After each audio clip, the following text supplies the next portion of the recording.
Okey. Dah boleh mula kan? Baik, insyaAllah. Assalamualaikum warahmatullahi wabarakatuh. Alhamdulillah, alhamdulillahi hamdan katsiran tayyiban mubarakan fih, kama yuhibbu rabbuna wa yarda. Alhamdulillahi wa bi ni'matihi tatimmus salihat. Hajah yang dirahmati Allah Subhanahu wa taala, kita merafakkan setinggi kesyukuran kehadirat Allah Subhanahu wa taala pada malam ini dapat sekali lagi kita bertemu untuk kita meneruskan tadabbur dengan soalan yang mana insya-Allah pada malam ini kita akan memasuki halaman 35. Halaman 35.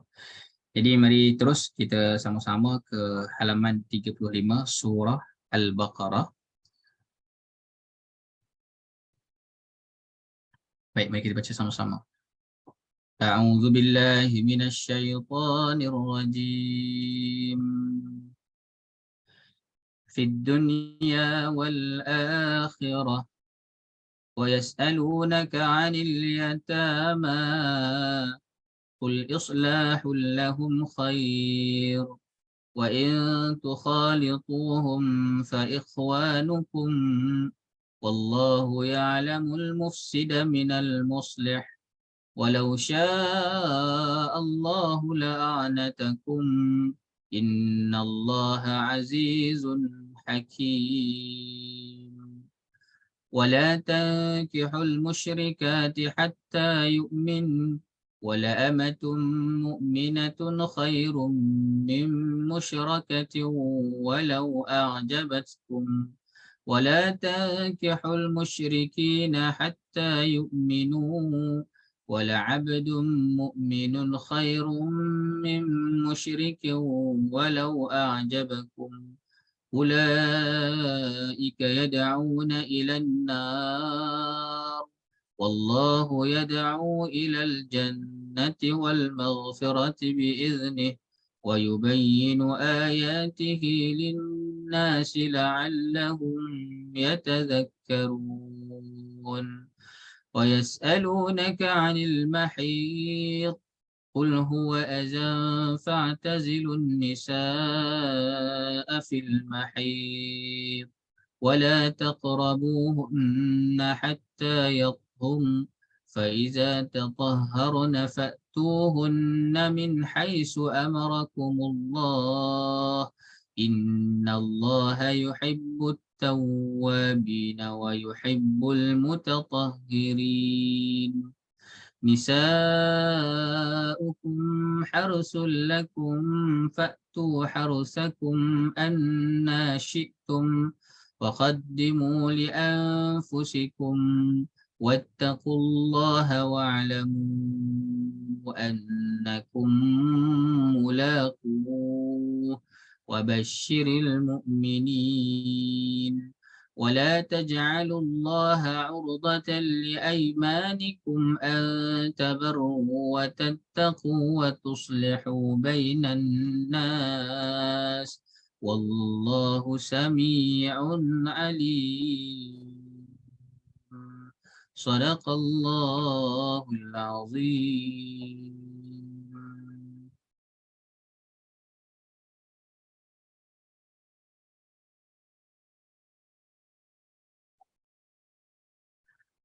Alhamdulillah, kita membaca daripada ayat 220 sampailah ayat 224 sebentar tadi. Daripada ayat 200 sampailah ayat 224 itu, Allahumma salli ala Muhammad.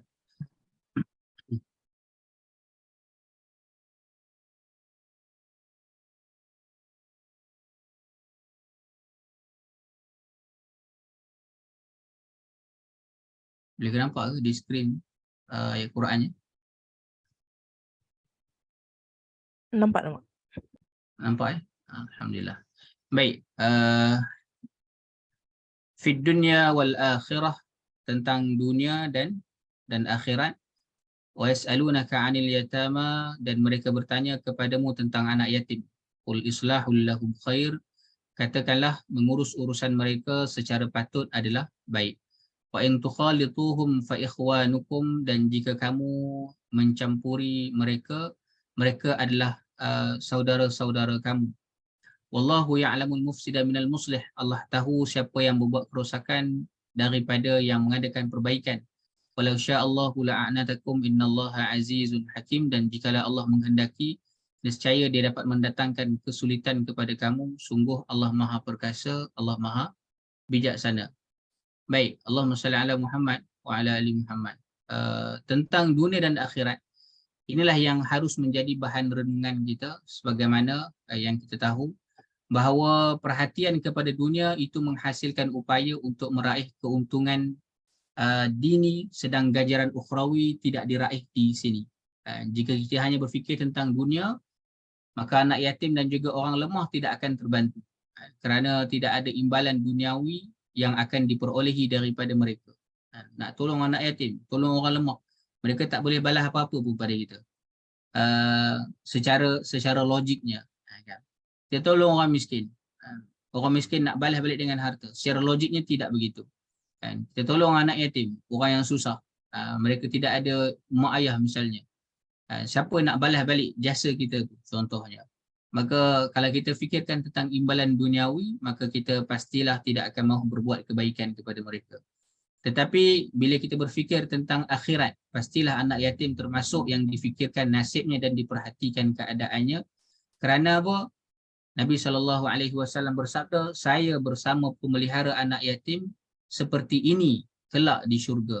Yang mana Nabi SAW mendekatkan antara dua jari, antara jari tengah dan juga jari telunjuk. Allahumma salli ala Muhammad.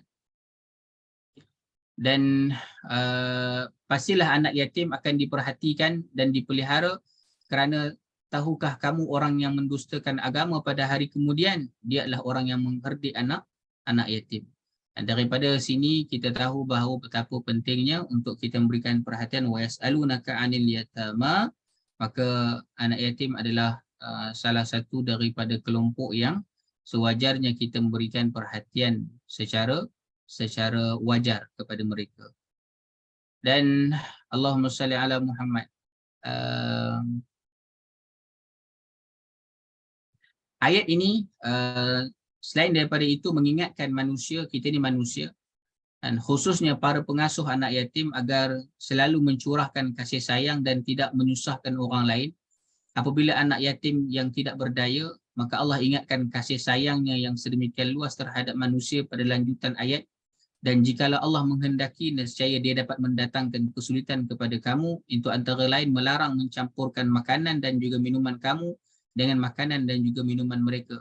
Tetapi Allah tidak menghendaki sedikit kesulitan pun menimpa kamu, dan inilah kerana kasih sayang Allah, bukan kerana Allah tidak mampu. Sebab sesungguhnya Allah Maha Perkasa, Allah Maha Bijaksana. Innallaha azizun hakim.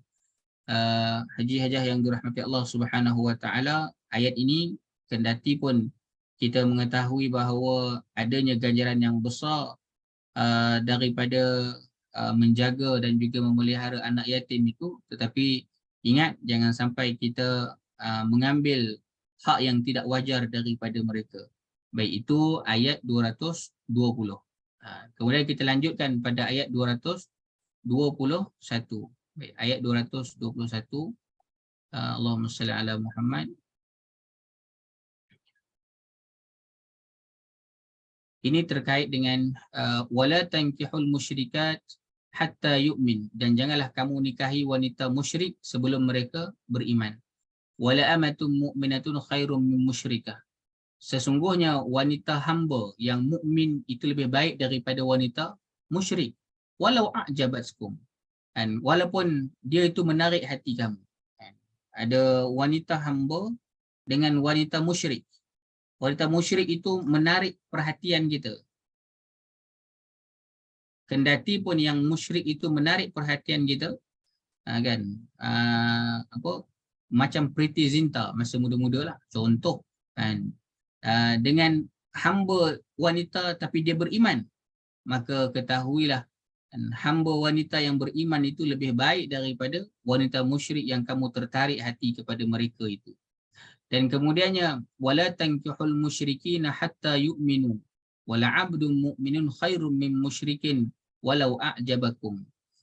Kalau tadi tentang wanita, maka ini tentang lelakinya pula. Bahkan disebutkan hamba lelaki itu lebih baik daripada lelaki musyrik, kalaupun lelaki musyrik itu menarik perhatian kamu, walaupun dia macam Hitrik Roshan masa muda-muda dulu, contohnya lah.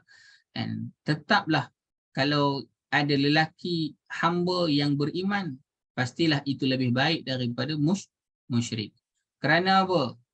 Ini yang menyebabkan bahayanya. Ulaika yad'una ilan nar wallahu yad'u ilal jannah. Kerana apa?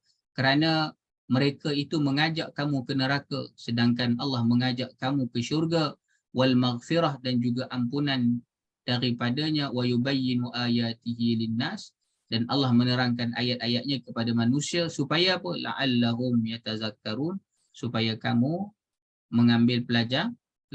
Baik, haji hajah yang dirahmati Allah Subhanahu wa taala, mari kita faham secara umum dahulu ayat-ayat ini. Setelah ayat yang lalu menjawab pertanyaan tentang anak yatim yang tinggal bersama di rumah, ada perkara yang perlu dilakukan oleh anak yatim itu, oleh orang yang menjaga anak yatim itu, sehinggalah termasuk kepada pemilihan pasangan suami dan juga isteri. Maka ayat seterusnya menerangkan tentang pemilihan pasangan. Maka pemilihan pasangan adalah batu permata kepada pembangunan rumah tangga. Sebab itu memilih pasangan itu kena dipilih dengan betul. Bahkan dalam sekian banyak sahabat Nabi SAW, ada sejarawan yang mencatatkan itu lebih daripada 100,000 orang sahabat Nabi SAW. Ramai. Tetapi yang namanya disebutkan dalam Al-Quran secara jelas, itu ada seorang. Siapa dia? Sayyidina Zaid bin Harithah. Dan kita tahu itu terkait dengan peristiwa Sayyidina Zaid bercerai dengan istrinya, iaitu yang kemudiannya berkahwin dengan Nabi SAW, Sayyidatina Zainab. Kalau kita baca sekali lalu, maka kita tidaklah mengambil pelajaran apa-apa dekat situ. Tetapi sebenarnya bayangkan dalam ratusan ribu, lebih daripada 100,000 sahabat Nabi SAW, tapi itulah satu sahabat yang Allah sebutkan dalam Al-Quran namanya. Dan pasti ada pelajaran yang besar mengapa disebutkan namanya di situ. Dan yang terkait di situ adalah tentang perkahwinan. Sebab itu ada ulama yang membicarakan tentang kesolehan semata-mata, kerana dua-duanya orang soleh. Kita tahu bahawa Sayyidina Zaid bin Harithah, apatah lagi Sayyidatina Zainab, Masya Allah, Tabarakallah. Kita baca sejarah mereka, banyak sangat yang mereka telah lakukan untuk agama ini, Masya Allah, Tabarakallah. Tetapi itu juga dibicarakan oleh para ulama bahawa soleh sahaja bukanlah jaminan untuk kamu akan kekal bahagia rukun selama-lamanya, kan? Kerana ada syarat-syarat yang lain yang perlu dipenuhi. Bacalah sejarah itu. Dan antara perkara besar yang dibicarakan adalah tentang memilih pasangan yang sekufu. Itu satu perkara yang kena diberikan perhatian. Kerana kalau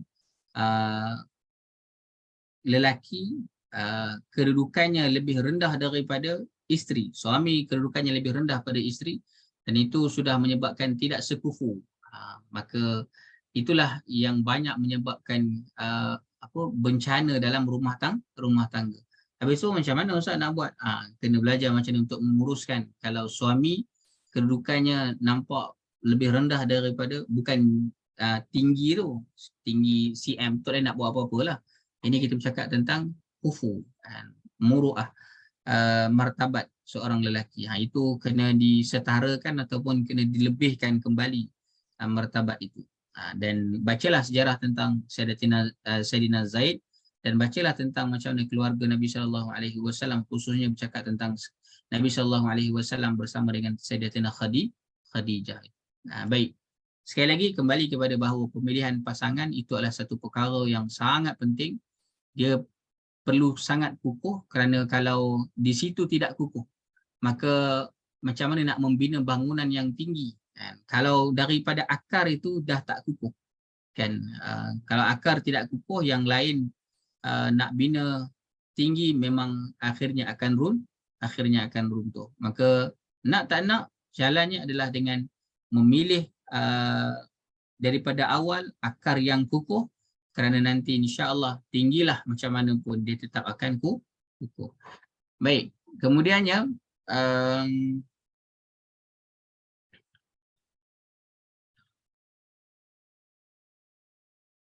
ada beberapa perkataan. Ada perkataan musyrik, ada perkataan musyrikin, dan ada perkataan musyrikat. Al-Quran menggunakan ini untuk kelompok tertentu yang mempersekutukan Allah. Mereka ini adalah penyembah berhala yang ketika mana turunnya Al-Quran masih cukup banyak, khususnya yang tinggal di Makkah. Dengan demikian istilah Al-Quran itu berbeza istilah keagamaan di atas. Walaupun penganut agama Kristian percaya kepada Tuhan Bapa dan Tuhan Anak, agama Islam dapat dinilai sebagai orang yang mempersekutukan Allah, namun Al-Quran tidak menamai mereka sebagai orang musyrik, tetapi menamai mereka dengan ahli kitab. Ini tak apalah dalam perbincangan yang panjang nanti, kenapakah ahlul kitab itu dinamakan dengan orang-orang musyrik. Itu biasanya banyak dikaitkan dengan orang yang tidak beriman di Makkah. Tapi bila cakap tentang orang-orang Kristian, mereka itu dinamakan dengan ahlul kitab. Jadi istilah itu berbeza. Dan kemudian orang kafir pun ada dua macam. Pertama adalah ahlul kitab, dan keduanya adalah orang musyrik. Ya, betul. Kita sedang bicarakan tentang kandungan dalam surah ini dahulu, dalam ayat ini dahulu. Dan kemudian insya-Allah selepas ini baru kita pergi kepada tadabbur dan soalan. Saya sedang bicarakan tentang kefahaman umum tentang ayat ini dahulu ya, insya-Allah.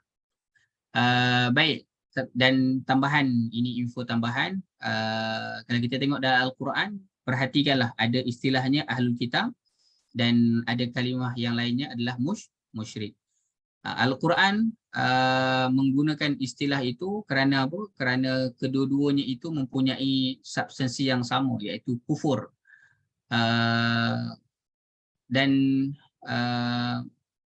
ini nanti kalau kita nak bicarakan dengan perbincangan yang panjang, tak apalah, saya tak nak bicarakan panjang tentang dua kalimah itu.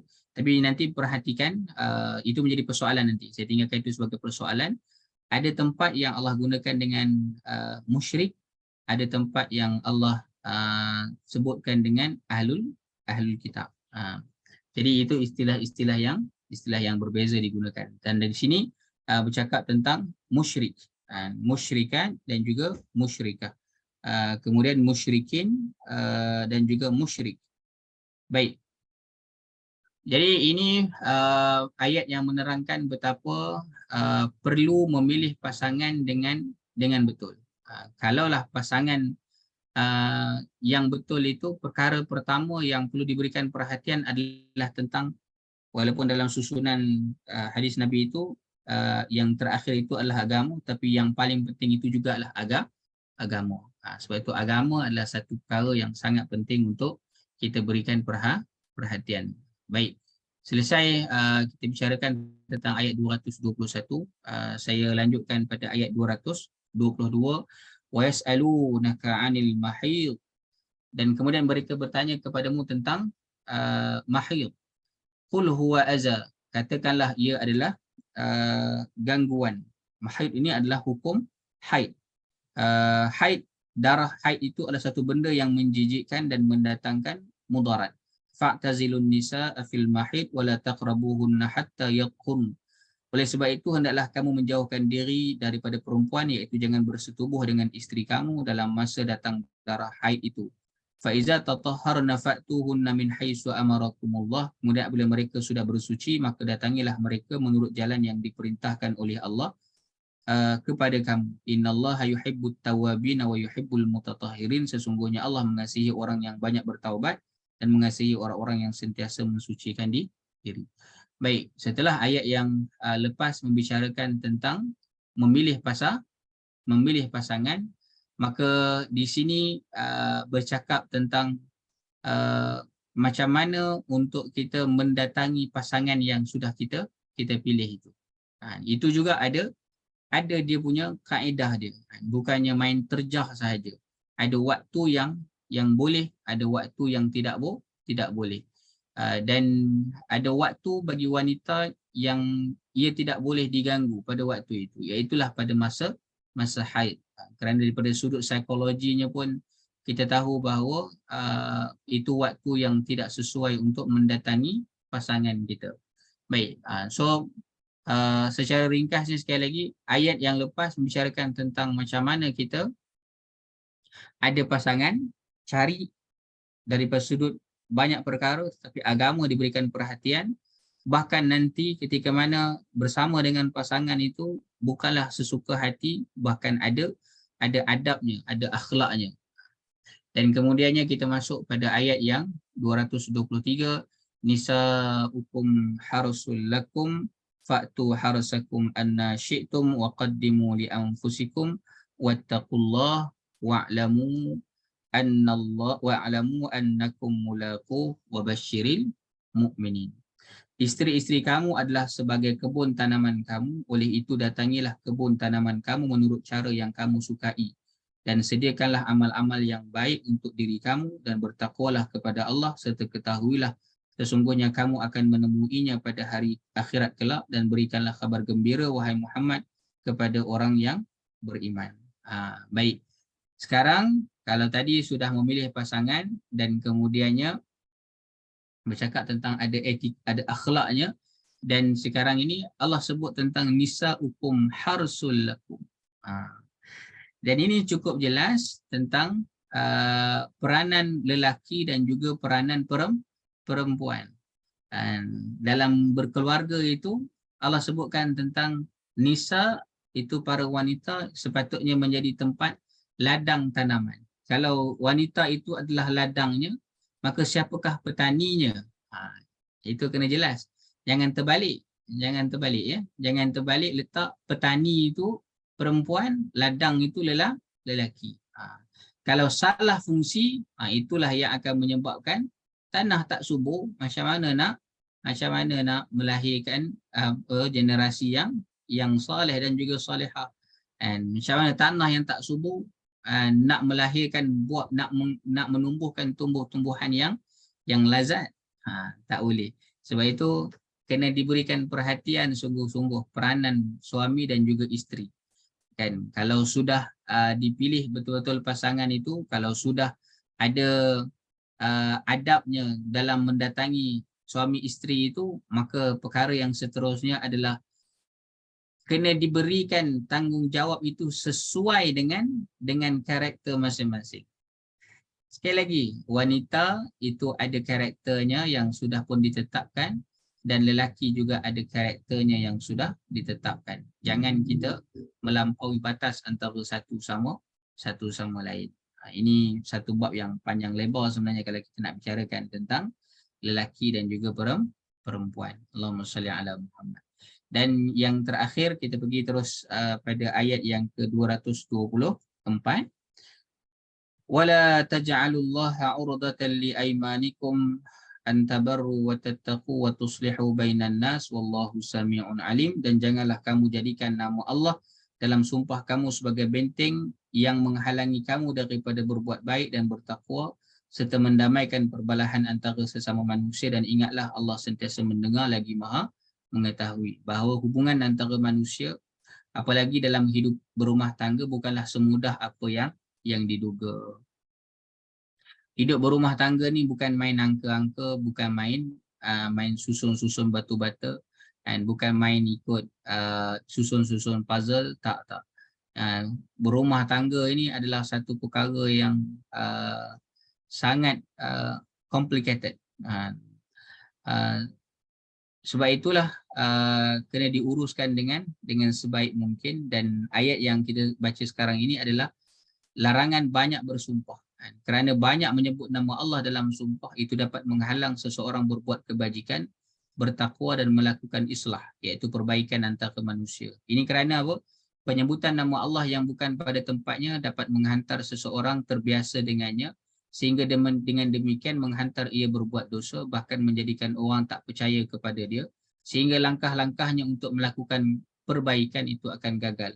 Ini kerana adalah sumpah alat yang mengukuhkan ucapan dalam rangka meyakinkan seseorang. Dan sepatutnya kalau sumpah itu, kalau dia sumpah, maknanya betul lah tu, sungguh lah tu. Tapi kalau sumpah, dia macam benda yang sikit-sikit wallahi, sikit-sikit wallahi, wallahi. Seperti mana masyarakat Arab yang sudah terbiasa macam tu kan. Wallahi, wallahi. Maka dengan sumpah-sumpah yang macam tu menyebabkan kita ni tak tahu. Ini serius ke tak serius ni? Kan? Semua dalam keadaan dia main-main pun ada wallahi, dalam keadaan dia berdusta pun ada wallahi, dalam keadaan dia cakap benar pun ada wallahi. Sebab itu sumpah jangan digunakan sewenang-wenang. Baik, jadi itulah beberapa ayat yang kita sudah baca dan kita faham secara ringkas insya-Allah. Dan sekarang kita nak lihat beberapa persoalan. Ada beberapa persoalan yang mana persoalan-persoalan ini mari kita berikan perhatian bersama-sama insya-Allah. Boleh nampak ke dekat skrin persoalan-persoalan tu?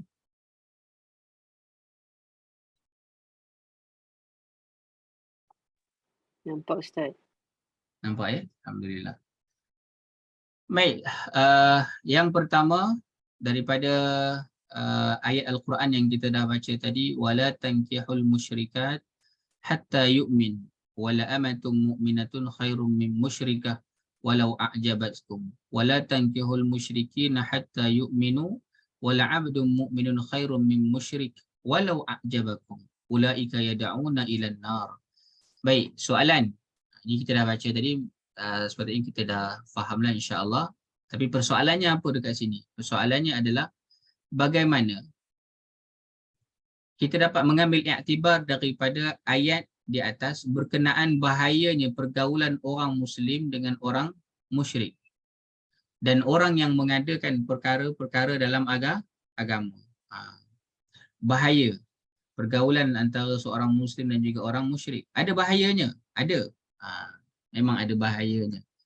Bahkan kalau kita bercakap tentang ayat yang lain, jangan kamu mengambil daripada kalangan yang bukan Islam itu sebagai teman setia kamu, teman kepercayaan kamu. Itu juga dibicarakan dalam Al-Quran. Sebab itu hari ini bila kita mahu mengatakan tentang mengangkat orang yang tidak beriman menjadi pemimpin kita, orang yang tidak beriman menjadi orang yang diberikan kepercayaan oleh kita, maka perhatikanlah dahulu bagaimana Nabi SAW dan juga para sahabat berbuat sebelum itu. Kerana apa? Kerana sejarah menunjukkan bahawa kerjasama antara Muslim dan juga non-Muslim itu berlaku adalah selepas umat Islam benar-benar kukuh kedudukan mereka. Saya tidak bicarakan secara panjang tentang sejarah itu. Bacalah sejarah tentang macam mana hijrah Nabi SAW daripada Makkah ke Madinah. 5 tahun yang pertama adalah tahun-tahun macam mana Nabi SAW mengukuhkan internal. Selalu kita baca tentang perjanjian Hudaibiyah, tentang macam mana adanya kerjasama antara Muslim dan juga non-Muslim. Itu tidak hanya tiba-tiba berlaku. Ia sudah ada perjalanan yang sangat panjang, dan antara perjalanan yang sangat panjang itu adalah umat Islam sudah kukuh. Kaum Muhajirin dan juga Ansar sudah bersatu hati dan juga jiwa mereka. Sebab itu ketika mana kita membicarakan tentang bekerja sama ataupun mengangkat selain daripada Muslim sebagai pemimpin, maka perhatikanlah macam mana kedudukan umat Islam itu dahulu. Sekiranya umat Islam itu lemah, maka yang perlu diperbaiki itu adalah tentang kelemahan umat Islam. Itu yang pertama sekali. Bukannya terus bercakap tentang kerjasama dan sebagainya. Allah Ta'ala alam. saya tidaklah membacakan tentang panjang tentang itu, tapi ayat ini sekali lagi kita lihat betapa ada bahayanya pergaulan sekiranya tidak dikawal dengan baik. Kerana apa? Kerana bila bercakap tentang pergaulan itu, mereka mengajak ke neraka. Baik melalui perkataan, baik melalui perbuatan ataupun tindak tanduk mereka. Pergaulan dengan mereka membawa kepada bahaya bagi orang beriman. Bukannya dalam bentuk bahaya dunia. Mungkin dalam bentuk duniawi kita akan nampak manfaatnya banyak. Kita akan nampak ada itu dan ini dan sebagainya. Namun yang dimaksudkan dengan bahayanya itu adalah kalau tidak dibina ataupun dibentengi dengan iman yang kukuh, maka ia akan menyebabkan kecelakaan yang kekal abadi. Yang mana kecelakaan itu adalah di akhirat kelak.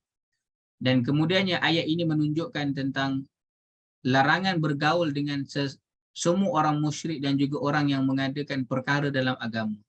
Dan orang yang suka mengada-ngadakan perkara dalam agama, sekiranya mereka tidak boleh dikahwini, sedangkan perkahwinan itu kan ada banyak manfaat, maka bergaul rapat dengan mereka juga tidaklah diperbolehkan, terutamanya bergaul dengan mereka yang membawa kepada naiknya martabat mereka. Dan seumpamanya lebih daripada orang-orang Muslim, maka tidaklah boleh kita mengangkat darjat mereka itu lebih tinggi daripada darjat Muslim. Allahumma salli ala Muhammad.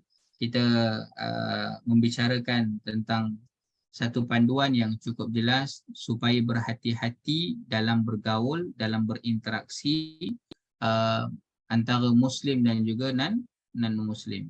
Sekali lagi, ini bukanlah bercakap tentang menjatuhkan ataupun menaikkan sesiapa, tetapi ini adalah tentang macam mana adab dan juga akhlak kita dalam berinteraksi. Jangan sampai berinteraksi itu sehingga digadaikan kebahagiaan yang kekal abadi, kita tukarkan dengan kecelakaan yang kekal abadi hanya kerana nak mendapatkan bahagian duniawi yang sementara. Baik. Bahkan Sayyidina Umar pernah didatangkan dengan seorang accountant, tetapi dia tidak beriman. Orang yang pandai berkira-kira. Sayyidina Umar menolaknya, tak nak ambil hanya kerana orang itu bukan hanya kerana orang itu tidak beriman. Bahkan pernah ditawarkan kepada Sayyidina Umar untuk dijadikan seorang non-Muslim sebagai juru tulisnya, juga ditolak oleh Sayyidina Umar. Tidak mahu ambil kerana dia bukanlah orang yang beriman. Itu semua terkait dengan hal kepercayaan, hal internal, hal dalaman. Bab kira-kira, bab menulis itu adalah hal-hal internal yang sepatutnya diuruskan oleh Muslim.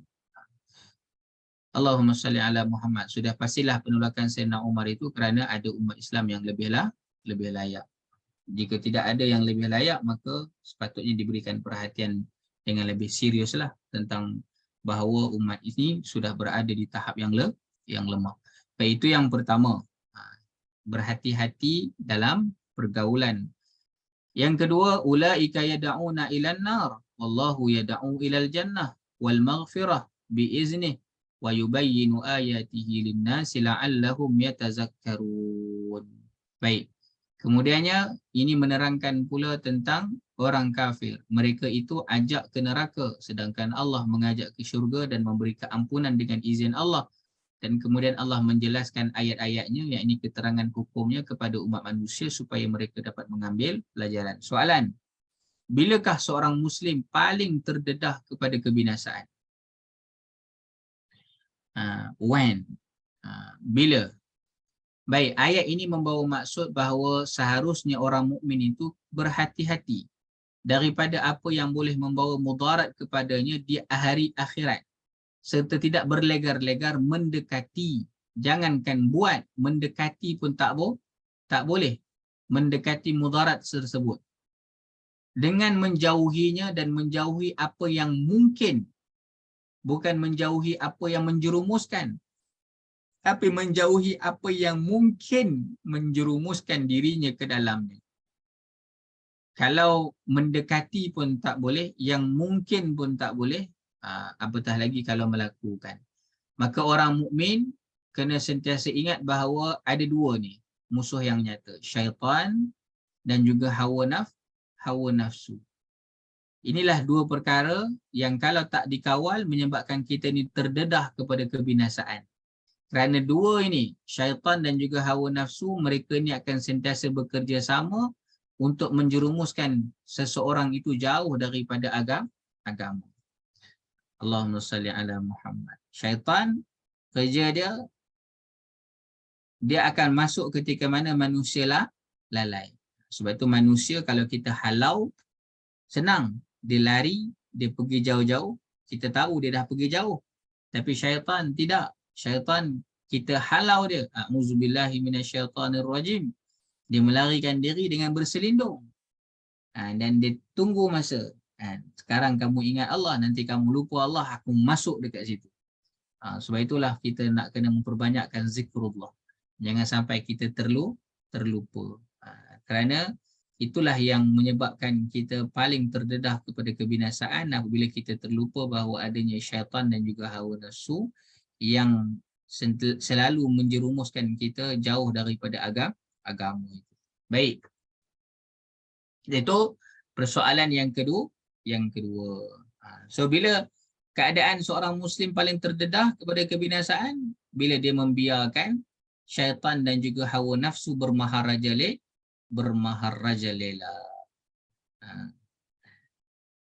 Bila hawa nafsu bermaharajalela? Bila syaitan bermaharajalela? Banyak keadaannya kan. Baik, seterusnya. Innallaha yuhibbut tawwabin wa yuhibbul mutatahhirin. Allah suka kepada orang yang banyak bertaubat dan Allah suka kepada orang yang membersihkan diri. Yuhibbu. Dalam kaedah bahasa ini disebut sebagai fi'il mudhari'. Ia ini menunjukkan keadaan yang berterusan. Baik. Soalan, mengapakah digunakan ungkapan orang yang banyak bertaubat yang menunjukkan taubat yang berterusan? Innallaha yuhibbut tawwabin. Allah suka kepada orang yang konsisten, berterusan memohon keampunan. Kerana ayat ini mahu menjinakkan hati yang malu kerana sekali lagi melakukan dosa yang telah dia bertaubat daripadanya. Betapa kita ni sentiasa melakukan dosa, banyak dosa kita buat. Dan ayat ini memberi motivasi, innallaha yuhibbut tawwabin. Betapa Allah suka kepada orang yang terus-menerus bertaubat. Kalau tidak, kita dah bertaubat, tadi dah minta ampun tapi buat salah lagi. Malaslah nak minta ampun, malulah, seganlah. Dah, Allah suka berterusan menyukai kepada orang yang bertaubat. Kamu silap taubat, silap taubat. Soalan, kalau macam tu bolehlah kami buat silap selalu pasal boleh taubat. Macam mana nak jawab tu? Nak jawab macam mana? Bolehlah kami buat silap selalu. Pasal apa? Pasal kalau kami silap, kami boleh taubat. Ya, betul. Memang kalau kita silap, kita boleh taubat. Betul, sungguh tak dinafikan. Namun, siapa yang boleh jamin selepas dia buat maksiat, kemudian nyawanya tidak akan diambil dan dia sempat bertaubat? Siapa yang boleh jamin? Kalau ada yang boleh bagi jaminan ketika mana dia dah buat maksiat, kemudian selepas dia buat maksiat, dia sempat untuk bertaubat, ya Allah, silakanlah, buatlah maksiat sebanyak-banyaknya dan selepas itu bertaubatlah. Namun hakikatnya kita tahu bahawa kita tidak tahu bila masakah ajal kita akan sampai. Yang kita lebih khawatir, dia sampai ketika mana sedang melakukan maksiat. Baik. Jadi ayat ini adalah untuk menjinakkan hati yang malu agar kembali bertaubat setelah jatuh ke dalam dosa. Ini kerana mungkin seorang pendosa takut bahawa akan ditulis akannya bahawa dia ni seorang penipu dalam taubatnya. Disebabkan dia memperbaharui taubatnya kerana tergelincir ke dalam dosa yang sama selepas taubatnya. Dan dia takut dia akan terus jatuh kedudukannya di sisi Allah sehingga Allah tidak lagi mempedulikannya, sehingga perasaan itu mungkin akan menjadikannya berhenti terus bertaubat. Maka ayat ini menjinakkan hati orang yang seperti itu. Betapa Masya Allah. Allah sebut innallaha yuhibbut tawwabin. Allah suka orang-orang yang selalu bertaubat, itu dengan makna supaya jangan kamu malu bila kamu buat salah. Cepat-cepatlah kembali mohon ampun daripada Allah Azza wa Jalla. Jangan tunggu-tunggu lagi, jangan tangguh-tangguh lagi. Ini motivasi menjinakkan hati orang yang malu untuk bertaubat. Dan ini juga menjadi salah satu daripada metod dakwah kita. Kan? Memang ada orang yang dia dah buat baik, kemudian dia lupa, dia buat balik benda yang tak baik. Dah dia buat benda yang tak baik, kemudian dia lupa, kemudian dia buat lagi benda yang tak baik, kemudian dia ingat dia buat baik balik. Kita jangan tunjuk yang kita ni benci sangat dengan dia. Kita boleh benci dengan perbuatan dia, tapi jangan tunjuk sangat kita ni benci dengan orang tu. Tunjuklah bahawa kita ni ada sikap rahmah. Biarlah dia datang berkali-kali berjumpa dengan kita.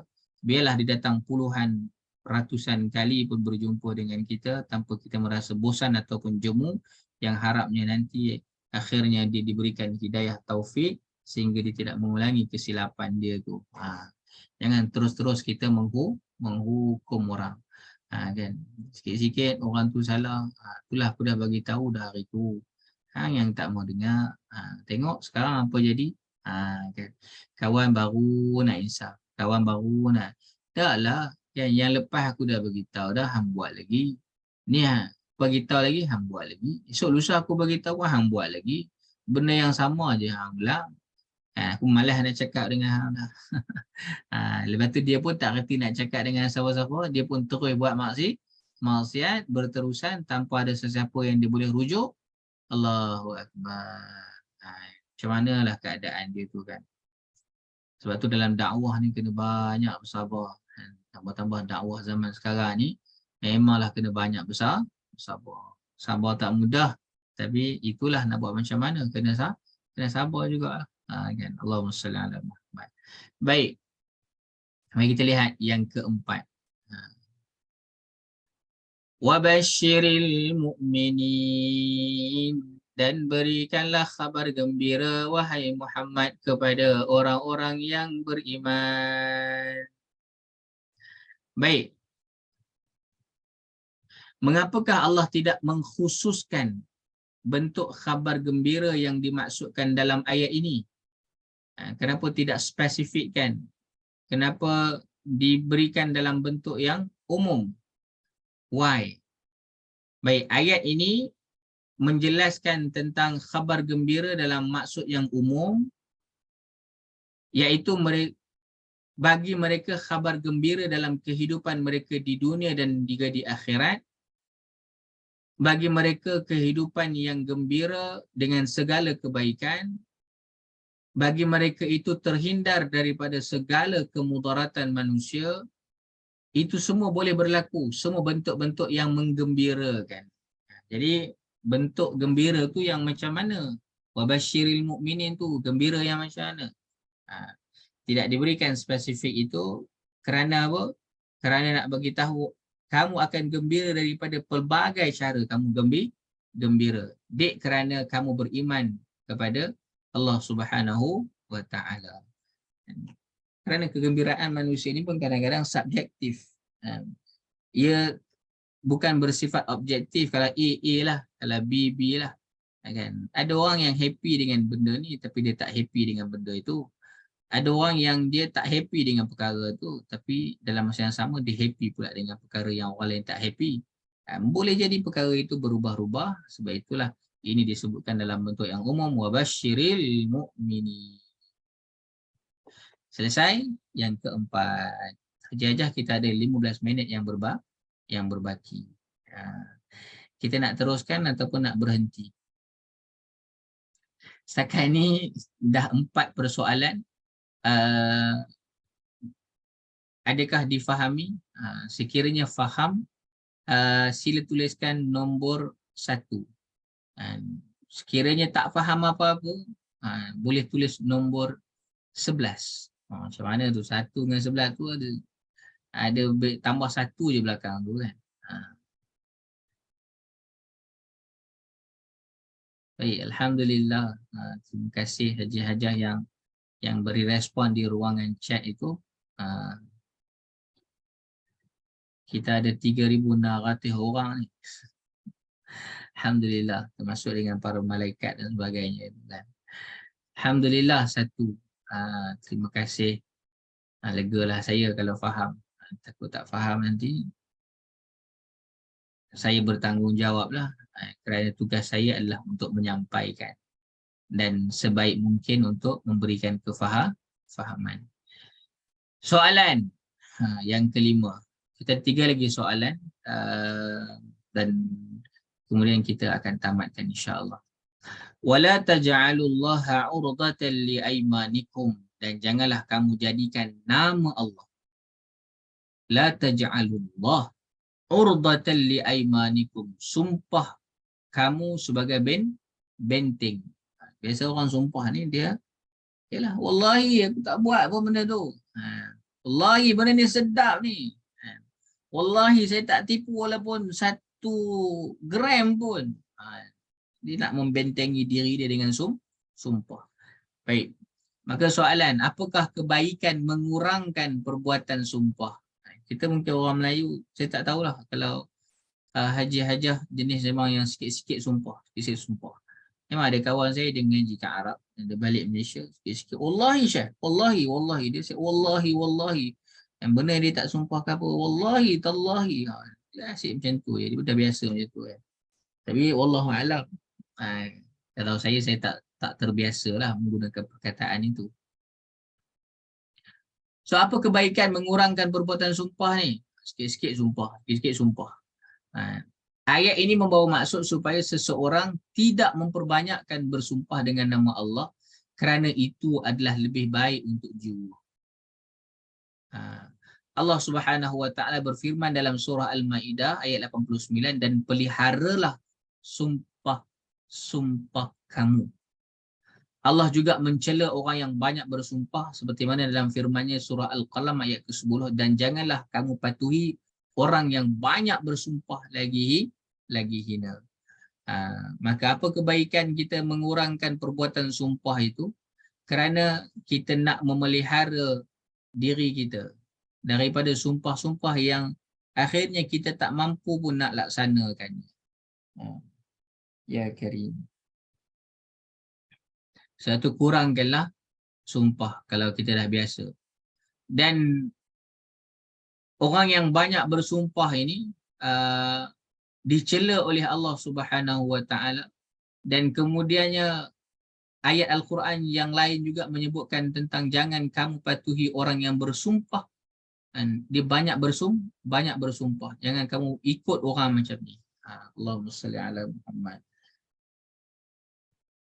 Mungkin ayat ini dia tidaklah dekat dengan kita terkait dengan sumpah itu. Tetapi sekali lagi berhati-hati, kerana tolong bezakan. Kerana kita ni ada pattern bila kita bercakap. Kita ada pattern kita. Dan kita boleh detect pada ketika itu dia bercakap benar. Kita boleh detect pada ketika itu dia ada perkara yang dia tidak selesa ketika mana bercakap.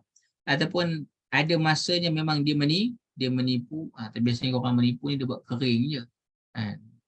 Tapi point dia adalah sumpah kalau tidak dijaga, main sumpah je dalam setiap perkara, akhirnya dia tidak menjadi satu perkara yang besar, bahkan dia hanya perkara-perkara biasa yang berlaku dalam kalangan manusia. Jangan sampai jadi macam tu. Wala taj'alullaha urdatan liaymanikum. Baik. Itu yang ke-5. Yang ke-6. Masih lagi pada ayat yang sama tapi disambung. An tabarru wa tattaqu wa tuslihu bainan nas, serta mendamaikan perbalahan antara menghalangi kamu daripada berbuat baik dan bertakwa. Sumpah sebagai benteng yang menghalangi kamu daripada berbuat baik dan bertakwa, serta mendamaikan perbalahan antara sesama manusia. Allah Maha mendengar, Allah Maha mengetahui. Bagaimanakah perbuatan sumpah? Sumpah ni bukanlah tak baik pun, tapi dia boleh jadi tercela. Bila? Allah melarang menjadikan sumpah dengan nama Allah sebagai penghalang kepada mereka untuk menunaikan apa yang telah diperintahkan kepada mereka. Ini adalah supaya mereka tidak boleh terhalang untuk melakukan apa yang telah mereka sumpahkan. Sebab itulah sumpah dia boleh jadi tercela kalau ia tidak ditunaikan. Saya sumpah kalau saya macam ni bla bla bla bla bla, saya macam ni, tak tunaikan, maka itu juga boleh menjadikan dia orang yang tercela. Ataupun dia menjadikan sumpah dengan nama Allah itu sebagai penghalang kepada mereka untuk menunaikan apa yang telah diperintahkan kepada mereka. Ini lagilah, kan? Dia memang sengaja tak nak buat benda tu, dan kemudian dia bersumpah. Sumpah dengan nama Allah, maka itu tidaklah dibenarkan. Kerana apa? Kerana nak menutupi apa yang dia lakukan. Ya Karim. Ataupun dia nak melihat bahawa perkara itu supaya tak jadi penghalang lagi, maka dia pun menggunakan sumpah. Hati-hati dengan sumpah. Baik, itu yang ke-6, dan yang terakhir masih lagi pada ayat yang sama. Wala taj'alullaha urdatan liaymanikum an tabarru wa tattaqu wa tuslihu bainan nas wallahu sami'un alim. Baik. Ayat ini diakhiri dengan menerangkan kebesaran sumpah dan kepentingannya. Macam mana tu sumpah tu? Ayat ini diakhiri dengan 2 daripada nama Allah yang mulia, iaitu mendengar dan juga mengetahui. Baik. Allah mendengar akan segala suara, Allah tahu, Allah dengar. Allah Maha mengetahui bahawa dia tahu segala yang terbuku dalam hati kita ni. Ini juga meliputi pendengaran Allah akan kata-kata orang yang bersumpah serta pengetahuannya akan maksud mereka itu. Adakah mereka bermaksud perkara kebaikan ataupun sebaliknya dengan sumpah mereka itu? Maka pengakhiran ayat ini dengan 2 nama Allah yang mulia memberi isyarat supaya berjaga-jaga untuk tidak melanggar sesuatu sumpah dan memberitahu bahawa setiap amalan dan niat itu telah pun berada di dalam ilmu Allah. Baik. Jangan kita jadi sampai kelompok yang melampau, tidak mahu berusaha, ataupun kita jadi kelompok yang terlalu rigid, sampai usahalah segala-galanya. Kita berada di pertengahan. Allahumma salli ala Muhammad. Maka dalam bab sumpah ini juga, jangan sampai kita setiap benda kita nak sumpah. Ketahuilah bahawa kalau kita tidak bersumpah pun, kita ada Allah, dialah yang maha mengetahui, Allah dialah yang maha mendengar. Setiap apa yang kita lakukan ini semua dalam pengetahuan Allah Subhanahu wa taala. Baik, haji-hajah yang dirahmati Allah Subhanahu wa taala. Jadi apa yang kita nak buat ni? Apa yang kita nak buat? Baik. Bagi poin yang ke-7 ini, perkara yang kita nak buat adalah tolong jaga lidah kita, jaga lisan kita. Jangan sewenang-wenangnya bersumpah. Saya mohon maaf jugalah hari ini bila saya dengar dia apa semua. senang-senang je orang nak bersumpah kan. Apatah lagi dalam hal nak mengangkat nama sendiri. Baik itu yang pertama. Dan yang kedua, jangan jadikan pula sumpah itu sebagai taktik untuk menghalang kita daripada buat benda baik. Jangan sampai kita termasuk dalam kalangan orang yang dia nak menghalang diri dia daripada buat benda baik, maka dia gunakan sumpah itu. Wallahi aku tak boleh buat benda ni. Baik, kemudiannya masih lagi pada ayat yang sama. Di sini maka tindakan kita adalah tolong jaga sumpah itu. Jangan digunakan sewenang-wenangnya dan ketahuilah bahawa Allah Subhanahu Wa Taala tidak menyukai kepada perbuatan sumpah yang sesuka hati itu. Kerana itu boleh menyebabkan kita ini jatuh dalam kehinaan. So tindakan kita jelas bahawa kita tidak akan mudah-mudah dengan sumpah. Ini sikit-sikit sumpah, sikit-sikit sumpah. Sikit-sikit siap ada yang angkat Quran lagi. Bukan satu dua kes, banyak kes saya tengok. Seolah-olah sumpah ni benda main-main pula dalam hidup. Baik. Kemudiannya kita lihat hal yang ini, yang ketiga. Berdakwahlah dengan dakwah yang menyenangkan. Ya, kita tidak nafikan ada dakwah sentap. Ya, kita tidak nafikan ada dakwah yang menyebabkan orang lain akan terasa ataupun menyebabkan orang lain rasa gerun, ada rasa takut. Ya Allah, silakan. Tapi dalam masa yang sama perhatikanlah bahawa kaedah dakwah itu antara lainnya adalah dengan kita mencontohi ayat ini. Apa cara kita mencontohi ayat ini? Kita mencontohi ayat ini adalah dengan cara kita mengajak selalu orang kepada kebaikan dan kita selalu mewar-warkan tentang kasih sayang Allah kepada makhluknya. Dan Allah dialah yang menyukai kepada orang yang selalu bertaubat.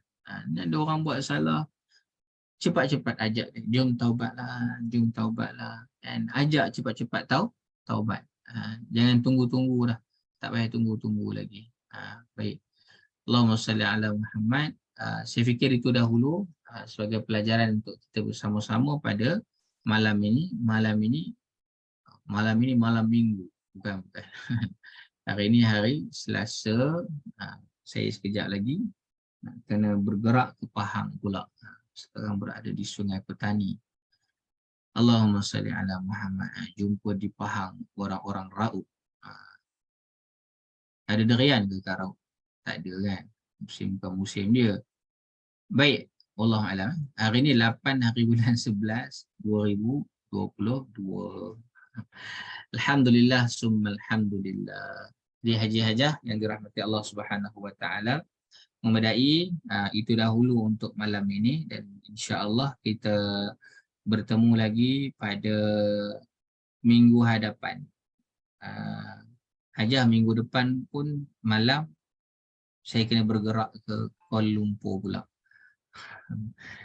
Dia hari Selasa nak pergi ke Rabu tu dia ada musafir.